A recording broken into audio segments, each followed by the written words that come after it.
जय हिंद. नमस्ते विद्यार्थी प्राध्यापक मित्रांनो. Mister Akshay Bale SPPU exam update या यूट्यूब चॅनलमध्ये आपणा सर्वजणांचं स्वागत आहे. आत्ताच्या व्हिडिओमध्ये आपण first year BCom semester first 2024 credit पॅटर्नमधील इंट्रोडक्शन टू बिहेवियर इकॉनॉमिक्स या विषयाच्या क्वेश्चन पेपरचा फॉर्मॅट आणि important questions for study purpose आपण बघणार आहोत. त्यामुळं परीक्षेला सामोरं जाण्यापूर्वी हा व्हिडिओ शेवटपर्यंत नक्की बघा. आवडल्यास या व्हिडिओला लाईक करा, शेअर करा. अधिक माहितीसाठी आपण आपल्या यूट्यूब चॅनलला सबस्क्राईब करा आणि परीक्षेबाबत अद्ययावत माहितीसाठी टेलिग्राम चॅनलमध्ये सहभागी व्हा. लिंक डिस्क्रिप्शन बॉक्समध्ये देण्यात आलेली आहे. तसेच बाकीच्या विषयाचे व्हिडिओ देखील आपल्याला या व्हिडिओच्या डिस्क्रिप्शन बॉक्समध्ये तसेच आपल्या यूट्यूब चॅनलला तुम्हाला बघता येतील. चला तर मग सुरुवात करूया विद्यार्थी मित्रांनो. क्वेश्चन पेपरचा फॉर्मॅट काय असणार आहे. तत्पूर्वी विद्यार्थी मित्रांनो या सब्जेक्टबाबत जरा स्पेसिफिक माहिती घेऊया. बघा विद्यार्थी मित्रांनो, इंट्रोडक्शन टू बिहेवियर इकॉनॉमिक्स या विषयाची विद्यापीठाची परीक्षा ही 70 मार्काची असणार आहे आणि या 70 मार्काच्या परीक्षेसाठी 3 तासाचा टाईम अवधी दिलेला आहे. तुम्हाला 70 पैकी किमान पासिंगसाठी 28 मार्क मिळणं अपेक्षित आहे आणि ह्या विषयाची जी काही क्वेश्चन पेपर येणार आहे ती मराठी आणि इंग्लिश अशा दोन्ही लँग्वेजमधून येईल. ज्या लँग्वेजमधून आपल्याला परीक्षा द्यायची त्या लँग्वेजमधून आपण हा पेपर देऊ शकता. तर यामध्ये क्वेश्चन पेपरच्या फॉर्मॅटमध्ये तुम्हाला काही इम्पॉर्टंट इन्स्ट्रक्शन दिलेले आहे. त्यामध्ये टोटल तुम्हाला 6 प्रश्न विचारले जाणार आहे. त्यातील 1 नंबरची महत्त्वाची इन्स्ट्रक्शन आहे की क्वेश्चन नंबर 1 आणि क्वेश्चन नंबर 6 हा तुम्हाला कंपल्सरी सॉल्व करायचा आहे. ओके. त्यानंतर सेकंड नंबर इन्स्ट्रक्शन आहे attempt any 3 questions from question number 2 ते क्वेश्चन नंबर 5. म्हणजे question number 2nd, 3rd, 4th आणि 5th असे 4 प्रश्न दिले जातील. यापैकी कोणतेही 3 प्रश्नाचीच उत्तरं तुम्हाला लिहायची आहेत. ओके. सो आता इथे क्वेश्चन पेपरचा फॉर्मॅट तुम्हाला समोर दिसेल. यामध्ये टोटल 6 प्रश्न विचारले जाणार आहे. त्यातील पहिला जो काही प्रश्न आहे तो फिल इन दी ब्लँक्स 6 मार्कासाठी विचारला जाणार आहे. यामध्ये तुम्हाला 7 किंवा 8 फिल इन दी ब्लँक्स म्हणजेच MCQ दिले जातील. त्यापैकी कोणत्याही 6 याची उत्तरं तुम्हाला लिहायची आहेत. तुम्ही सगळ्याच्या पूर्ण लिहिली तरी काही प्रॉब्लेम येणार नाही. जे बरोबर 6 आहेत ते कन्सिडर केले जातील. पुढे आहे क्वेश्चन नंबर 2 जो ब्रॉड क्वेश्चन थेरी नंबर किंवा त्याला थेरी क्वेश्चन म्हणूया जो चॅप्टर नंबर 1 वर आधारित विचारला जाईल. तो 18 मार्काला विचारला जाणारा आहे. त्यानंतर क्वेश्चन नंबर 3 हा theory question on unit number 2 वर 18 मार्काला विचारला जाणारा आहे. त्यानंतर क्वेश्चन नंबर 4 हा जो काही विचारला जाणार आहे जो चॅप्टर नंबर 3 वर आधारित ब्रॉड क्वेश्चन तो देखील 18 मार्कला विचारला जाईल. तर क्वेश्चन नंबर 5 हा देखील ब्रॉड क्वेश्चन चॅप्टर नंबर 4 वरती 18 मार्काला विचारला जाईल. म्हणजे question 2nd, 3rd, 4th, 5th हे ब्रॉड क्वेश्चन्स विचारले जातील आणि प्रत्येक क्वेश्चन हा किंवा प्रत्येक प्रश्न हा 18 मार्काला विचारला जाईल. 4 पैकी कोणतेही 3 प्रश्न तुम्हाला सॉल्व करायचे आहेत. आणि क्वेश्चन नंबर 6 हा राईट शॉर्ट नोट्स असणार आहे. ज्यामध्ये 4 पैकी कोणतेही 2 शॉर्ट नोटची उत्तर लिहायची. त्यासाठी 10 मार्क दिलेले आहे. असे मिळून तुम्हाला क्वेश्चन 1ला 6 मार्क, क्वेश्चन 2, 3, 4, 5ला 18 त्रिक 54 मार्क आणि क्वेश्चन नंबर 6ला 10 मार्क असे मिळून 70 मार्कांचा क्वेश्चन पेपरचा फॉर्मॅट होणार आहे. यामध्ये आपण सगळ्यात अगोदर आता इम्पॉर्टंट क्वेश्चन्स बघूया. जे क्वेश्चन तुम्हाला क्वेश्चन नंबर 2 ते क्वेश्चन नंबर 5 मध्ये विचारले जाणार आहे. त्यामध्ये पहिला महत्त्वाचा प्रश्न दिलेला आहे डिफरन्स बिटवीन मायक्रो इकॉनॉमिक्स आणि मॅक्रो इकॉनॉमिक्स म्हणजे सूक्ष्मलक्षी अर्थशास्त्र आणि समग्रलक्षी अर्थशास्त्र याच्यातील फरक स्पष्ट करा.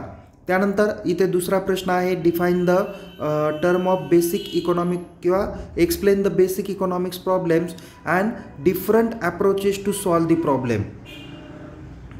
म्हणजे विद्यार्थी मित्रांनो या ठिकाणी बघा की इकॉनॉमिक्समधले कोणकोणते महत्त्वाचे प्रॉब्लेम आहे आणि ते कशा पद्धतीने सॉल्व करता येतील किंवा त्याची सोडवणूक करता येतील यासाठी हा महत्त्वाचा प्रश्न आहे.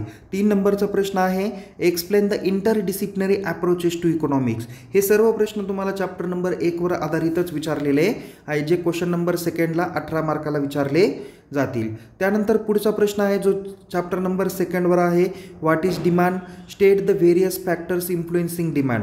म्हणजे मागणी म्हणजे काय आणि मागणी निर्धारित करणारे जे काही घटक आहे किंवा मागणीचे निर्धारित घटक आहे ते घटक तुम्ही काय करा स्पष्ट करा. अशा पद्धतीचा ब्रॉड क्वेश्चन चॅप्टर नंबर 2 वर आधारित क्वेश्चन नंबर 3 मध्ये विचारण्याची शक्यता आहे. त्याचवर आधारित पुढचा प्रश्न आहे what is price elasticity of demand and explain it's significance. Okay. म्हणजे महत्त्व काय आहे ते तुम्ही स्पष्ट करा.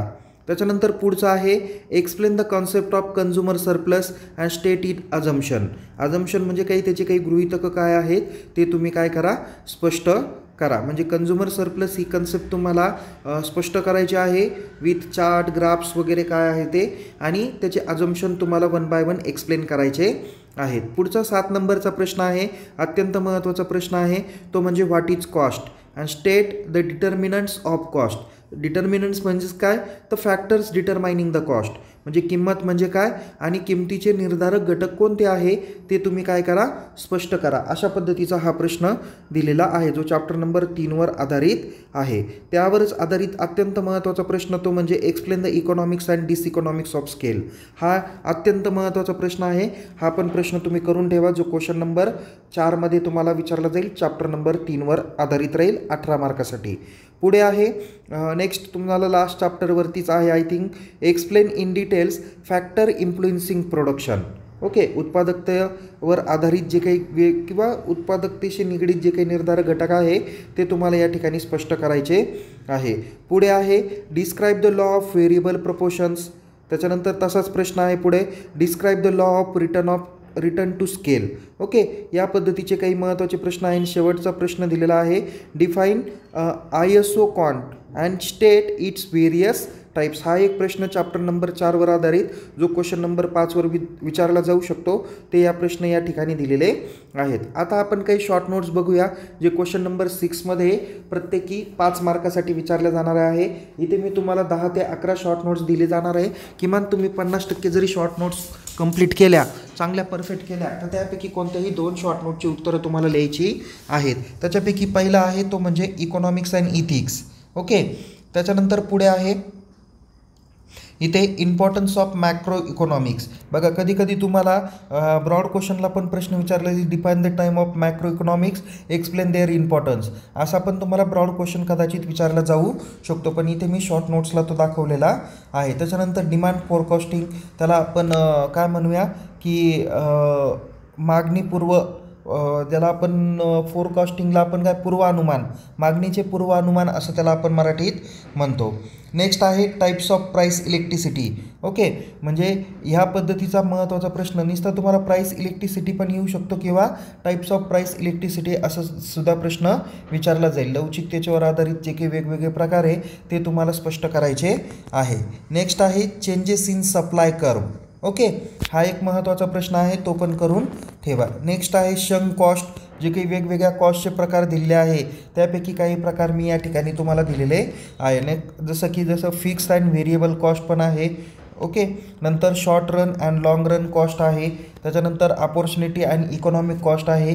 या 4 किंवा 5 ते 6 मी कॉस्ट दिलेल्या आहे. यापैकी कोणत्याही 2 करून ठेवा, त्यापैकी एक तुम्हाला डेफिनेटली विचारली जाऊ शकते. नेक्स्ट आहे ISO कॉस्ट लाईन. हा महत्त्वाचा शॉर्ट नोटचा पॉईंट्स आहे जो चॅप्टर नंबर 4वर आधारित आहे. आणि लास्ट आहे importance of theory of production. So एवढे महत्त्वाचे प्रश्न तुम्हाला यामध्ये दाखवलेले आहे. तर विद्यार्थी मित्रांनो, निश्चितच तुम्हाला या व्हिडिओमध्ये सांगितलेली माहिती तुम्हाला आवडली असेल, जी तुमच्या गरजेची असेल.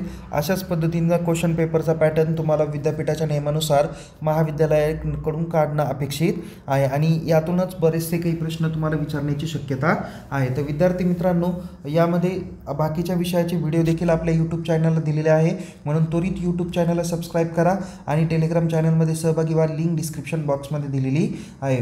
पुन्हा भेटूया एका नवीन विषयासह, नवीन व्हिडिओसह. तोपर्यंत तुम्हाला येणाऱ्या परीक्षेसाठी खूप खूप शुभेच्छा. Take care. जय हिंद. धन्यवाद.